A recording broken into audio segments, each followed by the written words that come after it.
Hey guys, this is Zlewikk and welcome back to our series about Tinto Talks, which are dev diaries around a game that is not announced yet, that is called Project Ceasar, but we all know by now it is EU5.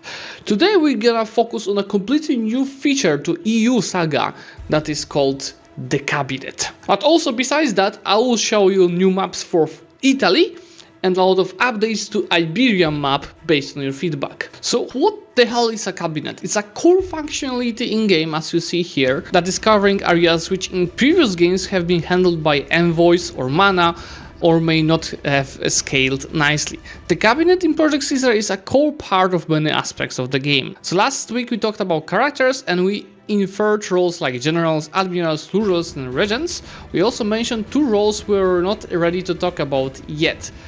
And cabinet is not one of these roles. Let's take a look. So you see this how our government is gonna look like. So I've got a ruler with the portrait as well as background that we discussed last week. A lot of you did not like it, but I think it looks the portrait and the background look good for me. I like it. I'm not so sure about the UI. I think it still needs polishing and it looks too much like Victoria 3 for me. And you'll see that we're gonna have estates, we're gonna have, in this case, parliament, politics, values, that were discussed already in one of the first dev diaries, and a cabinet. See, we've got a cabinet efficiency, there's a cabinet size, in this case 2, and the guys in the cabinet are gonna be doing different stuff. These two guys, so Sir Robert de Artois, is taking care of increasing our control of Cambridge, while the guy Ralph Neville is pacifying Cornwall to just probably decrease the amount of potential rebels. So the size of the cabinet will be evolving over the game. It will be depending on how advanced your country is, but also probably laws and other stuff. Most of countries will start with 2, and over time it will be bigger and bigger. It is also very important who do you pick to a cabinet, as first of all you will be increasing one of the estates' power depending who you pick. So that's one of the things. And second, some specific choices might have a negative impact on your nation. Like, for example, choosing a heretic when you are a Catholic ruler to your cabinet might upset the Pope. Right now, there will be 45 different actions that your cabinet members will do. It is kinda like advisors and the modifiers, but the modifiers from advisors were flat. In case of cabinets, how strong what they're doing will be dependent on their skills, which you see their admin, diplom, mill, just like for your ruler. And from my understanding also they're on the ruler stats. These 45 actions that can be assigned are as of now. There will be more over time when the game develops. Obviously each action belongs to one of the categories admin, diplom, military, and of course each of these actions will belong to one of the 3 categories to which the advisors in the cabinet have different stats on. Here are a few example actions. You see some of them will impact the whole country, like counter-espionaging, or some of them will impact a specific province, like developing it. The toll meta is coming back in EU5, guys. Definitely this is gonna look different, but I already have a clickbait to put into the thumbnail, developing a province. Yeah, how efficient the cabinet actions is then, depending on the relevant attribute from ruler and the cabinet member is gonna have an impact, but also your societal values, laws, reforms, and even some estate provisions are gonna impact it. So just many more things that will be dependent. And here's an example: effective skill of expelling pops from upland. One is from the king stat, then some rules and laws, 50 from the member of the cabinet. And you see that in the total you're gonna have some value that is also impacted by, for example, migration, attraction, or province. If you want to leave Stockholm, winter is not enough. Speaking of migration, next week we'll talk more in detail about how the pops function when it comes to migration, growth, and how they change and what they need. It was a pretty short diary, but I think a very lovely one. And honestly, I expected this feature of the cabinet, because it was kind of pre-announced before. I expected it to be a bit deeper, but it is pretty much Advisors 2.0. He does exactly what I do, but better. That's what I'm saying here about the cabinet and the advisors. I might put it in the thumbnail actually. But yeah, let's take a look at the comment section. Maybe somebody will agree with me, because first of all, Johan was 1 hour late with posting the Tinto Talks, so I've got this meme. Actually guys, let me put that in the comment section.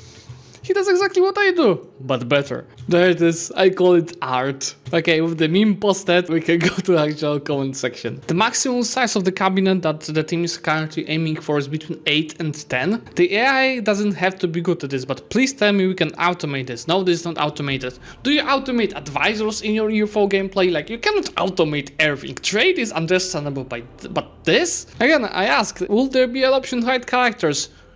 No. I hope there will be option to execute whole cabinet. Not planned, but sometimes you feel like off with their heads. 2 questions. Can I expel people from certain areas or invite migratory from specific areas, or is it just blanket thing? You can, but per province. You have a location, then province, and then an area. So this is per province. If you get the effects of certain tasks immediately, what's to stop someone from grabbing the modifier, completing what they want to do, and then just switching to do something else. Not all cabinet actions are installed in Impact. Many take a while to be effective, like migration speed, right? And I assume there will be a cost of firing and getting new guy in the cabinet, just like you had with advisors in EU4. You had the same. For a month you could switch advisor, get effect, and then just fire him to get something else. It was normal. How does exactly develop province work in the context of this game? What will it do? It makes development tick up in a province over time. What is a development?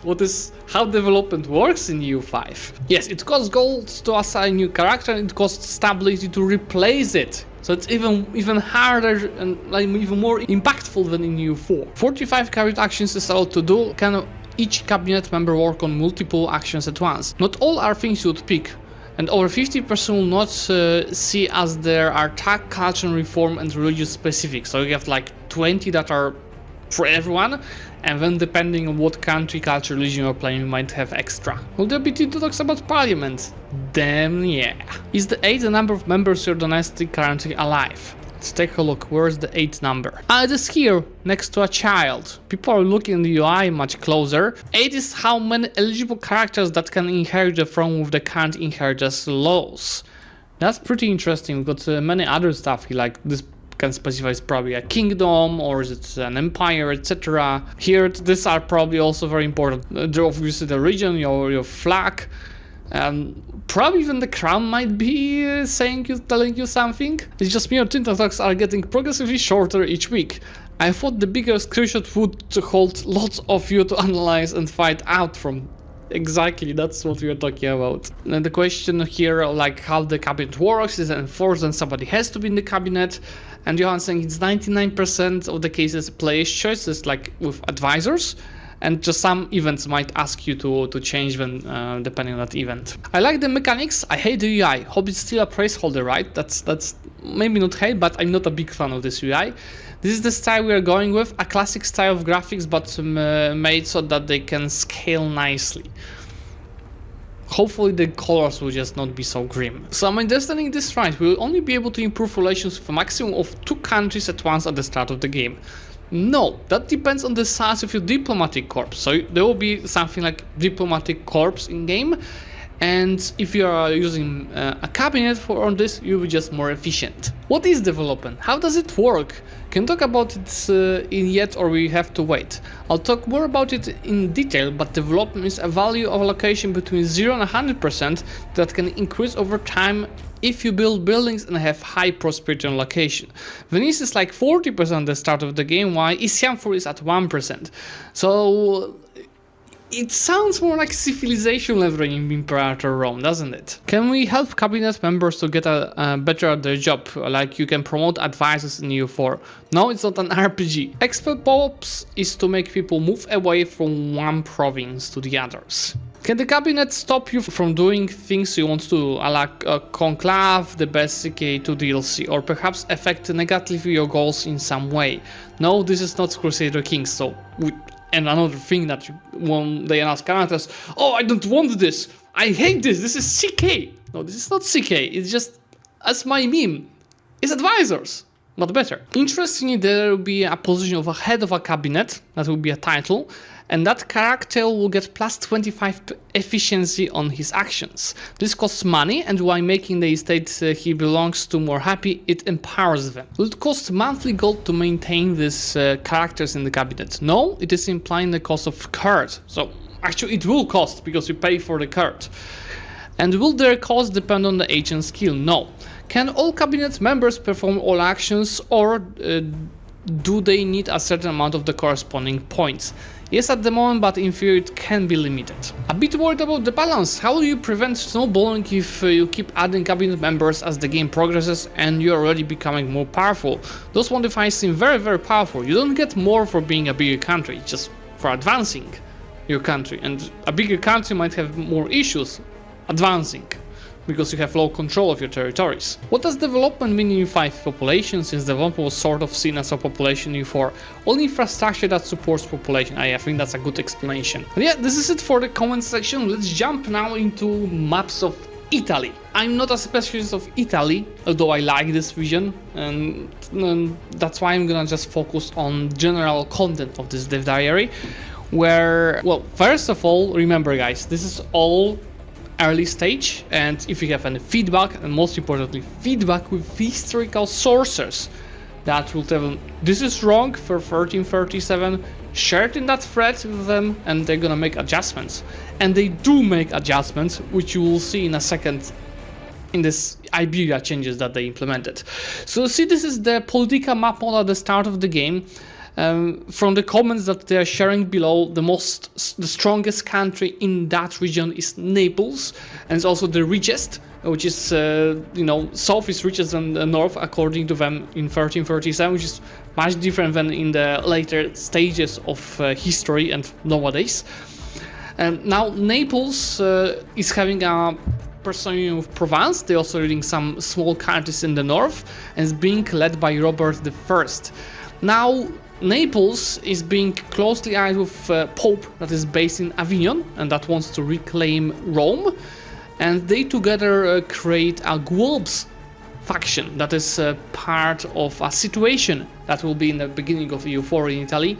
Well, Guelphs and Ghibellines will be fighting for dominance in Italy. So why Guelphs is Naples and Pope mainly, and Provence because it's a personal union, I assume.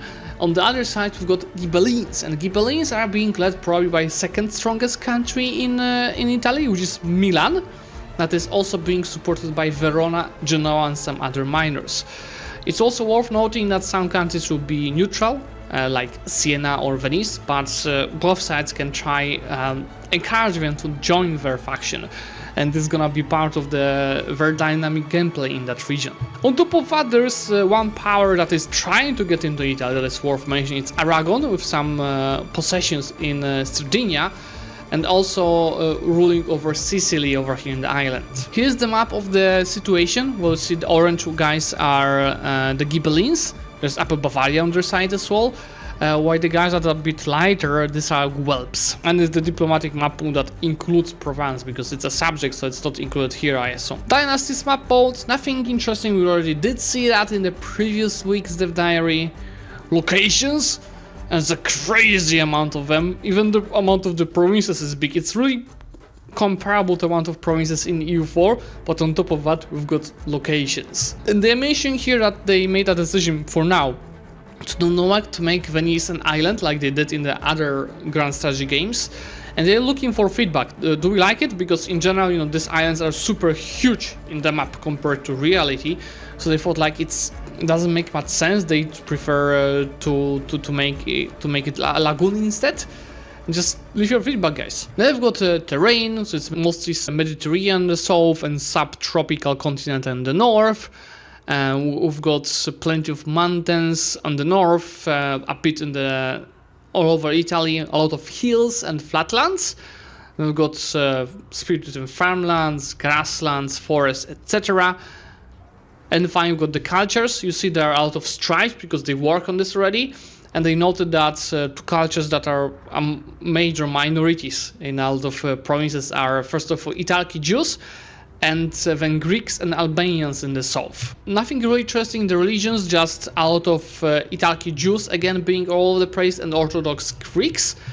And there will be a special Christiani religion in Bosnia, as we mentioned in one of the future dev diaries. Raw goods, I have no feedback because I'm not an expert, but I would definitely expect a lot of wine here. And markets, you see here we have 3 instead of 2 like in EU4. There's Genoa, Venice and Naples markets.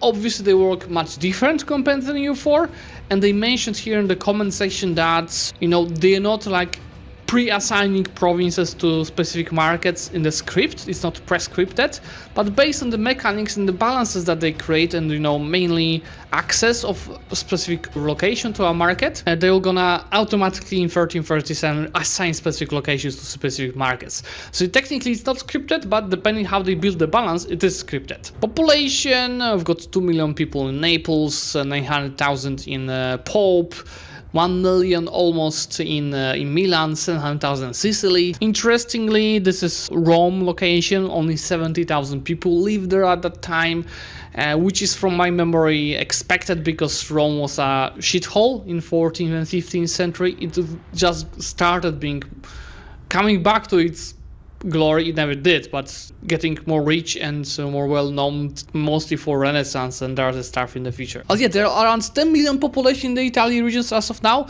so there's gonna be definitely a good landscape for a lot of content, with Naples looking the most scary there. For Iberia feedback, most importantly, they added 20 locations to Aragon, 60 to Castile, and a couple of more to this minors, and 29 to Portugal. So it's like, what, well over 100 of new locations that they added based on your feedback.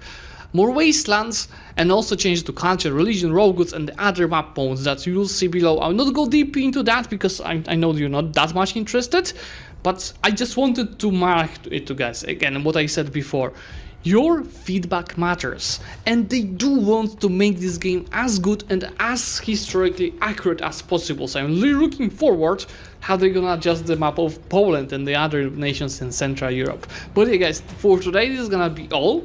If you did enjoy this Tinto Talks and maps that I presented, do leave a like on this video and subscribe to the channel to get notified about the next content that will be about EU5. Bye bye!